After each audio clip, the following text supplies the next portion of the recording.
Bismillah ar-Rahman ar-Rahim, alhamdulillah, wa salatu wa salam ala rasulillah, amma ba'd, assalamu alaikum wa rahmatullahi ta'ala wa barakatuh.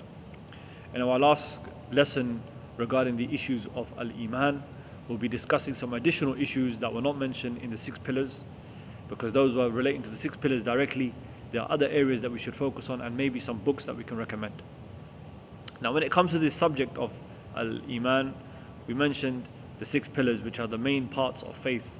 There are other areas that also are important, like regarding the belief regarding the companions.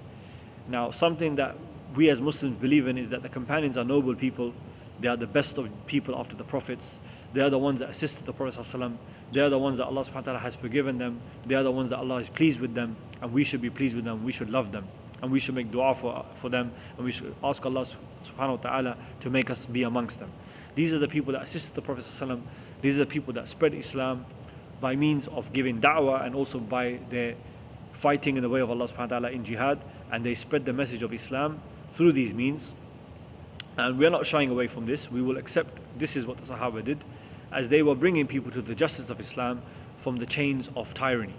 And everyone, you can see this is historically given as proof that every other nation, when they were conquered, they hated those people that conquered them. But look at the Muslims. Our people, subhanAllah, they took over a land and the people wanted to be under them, and they accepted Islam. And even for history wise, they are still Muslim, and they still love the religion, and they still love their culture of Islam. And this is what we're trying to say, that we love the Sahaba because if it was not for them assisting the Prophet ﷺ by the permission of Allah subhanahu wa ta'ala, the ummah of Islam would not be what it is today. It would have not been at all what it is today. And the Sahaba are the ones that we should love for this. We should thank Allah for giving us the hidayah to al-Islam and being from the Muslims. The second thing that we must mention is what is al-musamma al-iman, as they say. What is the definition of the word al-iman? Al-iman, as in summary, is basically belief in the heart. It is testification upon the tongue, and actions of the limbs also is part of our iman.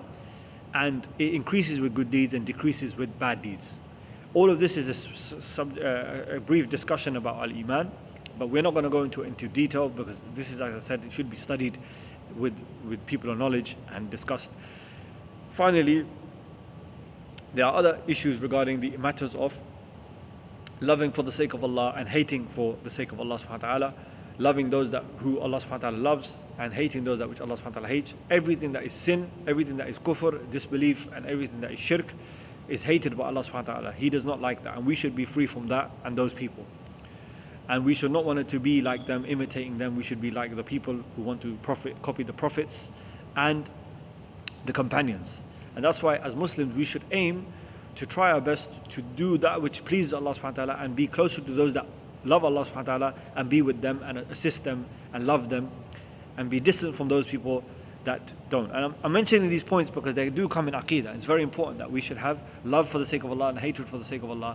And this love and hatred, it's built upon faith. It's not built upon anything else but faith. Anyway, this is again issue of Aqeedah. You will learn this all. We don't want to go into too much details, as I said, because this is something that's a summary. We mentioned all the major pillars. We talked about the major matters, and whatever we've mentioned all comes up in major books of Aqeedah. And there are famous books like Lu'mat al-I'tiqad, a famous book on Aqeedah, Aqeedah al-Tahawiyya. There's Aqeedah ibn Abi Zayd al-Qayrawani. There's many books written, and the purpose of these books being written are to make it easy for us to understand. There's books by Abu Bakr al-Ismaili on his Aqeedah, and other books, such books. And as we said, there are so many books out there. A person could start their journey, but as we said, all of this knowledge is very important to be sought under a personal knowledge. It's not something that we can just go and open these books and start reading, because a lot of it will not be explained. So it needs to be understood with a teacher. A person should aim to study these books with a personal knowledge, obtain the knowledge, try and study. There are other books when it refers to belief in Allah subhanahu wa ta'ala specifically. A good starting point, I would say, for somebody if they want to start learning al-Aqeedah, is to start off with al-Usul al-Thalatha, the 3 fundamental principles. Building upon that would be to start on the issue of Qawaid al-Arba'a, the 4 principles of shirk. And building upon that would be a good book to go on to would be Kitab al-Tawheed. And then this would be a good start for somebody if they want over these books with the personal knowledge and the teacher, or watch some videos online where they have the explanation in English with a good, trustworthy person, then they will benefit tremendously from this series, of study of these books. Also, there is also other books that are out there, like Lum'at al-I'tiqad we mentioned, Aqidah Wasatiyya, Aqidah Hamawiyya. These are very important books as well. There's so many books out there. There's Al-Ha'iyya by Ibn Abi Zayd. The Sheikh was the son of Abu Dawood. Yes, son of Abu Dawood, Ibn Abi Dawood. And he wrote a poem which summarizes the belief, Islamic belief. And there's also Al-Nuniyya by Sheikh Ibn al-Qayyim. He wrote an amazing book, a poetry on it, but this is very tremendously large. It wouldn't be a good place for someone to go over in a summary. Like, it's not even possible. You need to sit with the personal knowledge, and a lot of the stuff is memorization, memorization, text. It's not very straightforward to just pick up a book and just study it. But what we're saying is, there are many books out there. Having a teacher will make your life easy, because they will give you the shortcuts. They'll say, okay, just study this book, this book, this book, it's enough, and then you can move on.